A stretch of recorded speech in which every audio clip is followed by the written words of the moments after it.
इंसान बाहरी लोगों से बड़े आसानी के साथ वह लड़ सकता है और उससे दुश्मनी कर लेता है, लेकिन जब वही बात जब घर की आ जाती है तो इंसान घर से ना लड़ सकता है और ना ही कुछ कर सकता है। जब वही बात जब घर की आ जाती है तो इंसान परेशान हो जाता है और कुछ कर भी नहीं सकता है और कुछ बोल भी नहीं पाता है। कभी कभी तो ऐसा होता है कि सही बात और सही समय पर अगर नहीं बताया गया और सही रास्ता समय पर नहीं दिखाया गया तो कभी कभी ऐसा भी होता है कि इंसान खुद अपने ही साथ कोई ना कोई घटना कर देता है, कुछ ना कुछ अपने ही साथ अनहोनी कर लेता है। कभी कभी ऐसा भी होता है कि इंसान अपने आप को ही नुकसान पहुंचा लेता है। तो ये जो घटना जो आई है, ये जो कहानी जो आई है, जो मैं आज आपको सुनाने जा रहा हूँ, ये बड़ी ही दर्दनाक और दिल को दहलाने वाली ये घटना है जो झांसी से जो आई है। एक तरफ तो वह शख्स कानून का रखवाला है, कानून का रक्षक है, लेकिन वह अपने लोगों से ही वह जंग हार जाता है। तो आशा नहीं, उम्मीद करते हैं कि आप सभी लोग अच्छे होंगे और अपने परिवार का ध्यान रख रहे होंगे। तो आयुष यात्रा क्राइम चैनल में आप सभी लोगों का स्वागत करते हैं और आपसे गुजारिश है कि ज़्यादा से ज़्यादा इस चैनल को सब्सक्राइब करें, लाइक करें, शेयर करें, कमेंट करें, ताकि वीडियो का नोटिफिकेशन आपको पहले मिलता रहे। आप सब्सक्राइबर ही नहीं, आप यूट्यूब परिवार हैं, फैमिली हैं। ज़्यादा से ज़्यादा अपना प्यार और सपोर्ट बनाए रखें।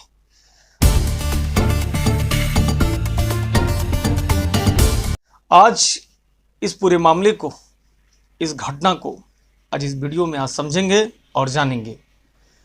पत्नी को जब वह फांसी पर झूलने की जब वो खबर को जब सुनता है तो वह हैरान हो जाता है और परेशान हो जाता है। वह खुद को रोक नहीं पाता है और खुद पर काबू नहीं कर पाता है। वह खुद को ही गोली मारकर आत्महत्या कर लेता है। ये कहानी उत्तर प्रदेश के चित्रकूट से आई है, जो दिल दहलाने वाली ये कहानी है। यहाँ एक पुलिस जो सिपाही है वह सरकारी राइफल से खुद को गोली मारकर खुदकुशी कर लेता है। इस वाकये का सबसे दुखद पहलू ये है कि जिस सिपाही ने गोली मारकर खुदकुशी की थी वह पत्नी के सिर्फ चंद घंटों पहले की यह खबर उसके पास आई थी। बताया जा रहा है कि सिपाही जो है वह मयंक कुमार पटेल जीआरपी जो झांसी में तैनात था, और खुलासा ये भी हुआ है कि घरेलू कलह के चलते, पारिवारिक विवाद के चलते जो उसकी बीवी थी वह फांसी को लगा लेती है। वह फांसी लगाकर अपनी जान दे देती है। और जब इस तरह की जब मौत की खबर जब मयंक को जब कानून में जब पहुंचती है तो इस खबर से वह पूरी बुरी तरीके से सुनकर वह टूट चुका था और बिखर चुका था। वह अपने आप को आहत महसूस कर रहा था, लिहाजा उसने अपनी सरकारी राइफल से खुद को ही गोली मार दी। इस पूरे मामले को आज समझते हैं। ये जो पूरा मामला है यार पूरा थाने के देवकली गांव का है। इस वारदात के बाद से पूरे परिवार में कोहराम मचा हुआ है। पुलिस ने दोनों शव को कब्जे में लेकर पोस्टमार्टम के लिए भेज दिया है। दरअसल पुलिस पूरे मामले की जांच पड़ताल में जुटी हुई है। मिली जानकारी के मुताबिक सिपाही मयंक कुमार पटेल झांसी में जीआरपी के पद पर तैनात थे। मयंक बिजनौर में हुए लोकसभा चुनाव के प्रथम चरण के चुनाव में ड्यूटी से एक दिन पहले ही वह लौटकर घर पर आए थे और परिवार में रहने के लिए कि चलेंगे परिवार में तो थोड़ा सा अपनोपन का प्यार मिलेगा और थोड़ा सा गाँव में घूमेंगे फिरेंगे, क्योंकि गांव और परिवार का एक बड़ा ही महत्व होता है। ड्यूटी से एक दिन पहले ही वह लौटकर आए थे, लेकिन घर में आपसी विवाद के बाद पत्नी ने रात में जब फांसी लगाकर जब आत्महत्या कर लेती है तो पत्नी की इस तरह फांसी लगाने को लेकर मयंक पूरी तरीके से बौखलाए हुए थे और वह शख्स बदहोश हो जाता है और होने के बाद वो परेशान था। उसके कुछ समझ में नहीं आता है कि क्या ठीक है क्या नहीं ठीक है, क्या करें क्या नहीं करें, क्योंकि जो मामला था वह खुद उनके परिवार का मामला था। परेशान थे। छोटी मोटी झगड़ाएं तो हर रोज़ होती थी, लेकिन मगर उस दिन कुछ ज़्यादा ही झगड़ा हुआ था और उस बात को लेकर मयंक की जो बीवी थी वह गंभीर थी, परेशान थी और अपने आप को खुद भी रोक नहीं पाई, जिसके कारण वह रात में फांसी लगा लेती है और फांसी लगाकर जान दे देती है। इस बात से के वह सदमे से मयंक जो था, इस बात के सदमे से मयंक निकल नहीं पा रहे थे और उनको अंदर ही अंदर जैसे इस बात को खाए जा रही थी।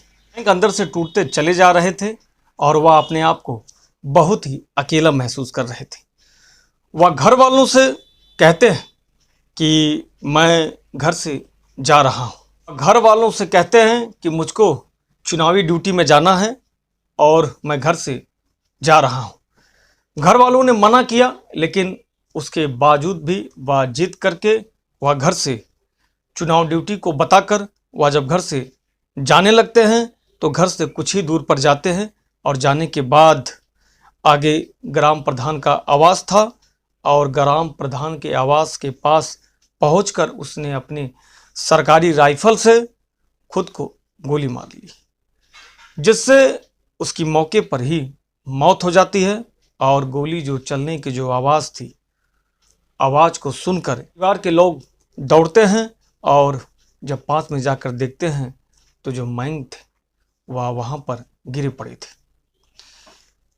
जब लोगों के द्वारा जब पास में जाकर जब देखा जाता है तो जो मयंक थे उनकी मौके पर ही मौत हो चुकी थी। जब घर के लोग और गांव के लोग जब पास दौड़ कर जाते हैं और देखते हैं तो मयंक जो थे वो मौके पर वहीं पर गिरे पड़े थे और उनकी मृत्यु हो चुकी थी। कि मौत के बाद मयंक टूट चुके थे अंदर से और वह उनके सामने कोई ऑप्शन नहीं था और कोई रास्ता नहीं था।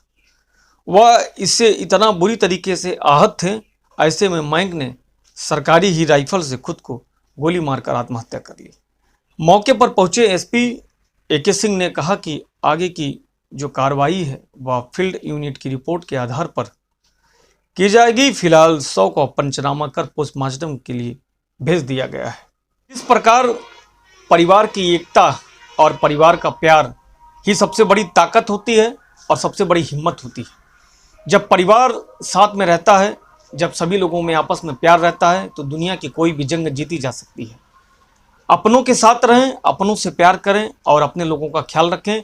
इस कहानी को सुनाने का हमारा मकसद किसी को ठेस पहुंचाना या किसी को परेशान करना नहीं, बल्कि इस क्राइम की दुनिया में आपको सचेत और जागरूक करना है ताकि आप अपने लोगों का ज़्यादा से ज़्यादा ख्याल रख सकें और अपने परिवार को ज़्यादा से ज़्यादा प्यार दें। इस क्राइम की दुनिया में कब और कहां और किसके साथ कौन सी घटना घट जाए ये कोई नहीं जानता।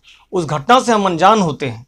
इस क्राइम की दुनिया में देखते रहिए आयुष यात्रा क्राइम चैनल। अगर अब तक चैनल को सब्सक्राइब, लाइक, शेयर, कमेंट नहीं किए हैं तो कर लीजिए और ज़्यादा से ज़्यादा अपना प्यार और सपोर्ट करें। फिर मिलते हैं ऐसे ही एक नई सच्ची घटना, एक न्यू रियल स्टोरी कहानी के साथ। तब तक के लिए हम आपसे विदा चाहते हैं।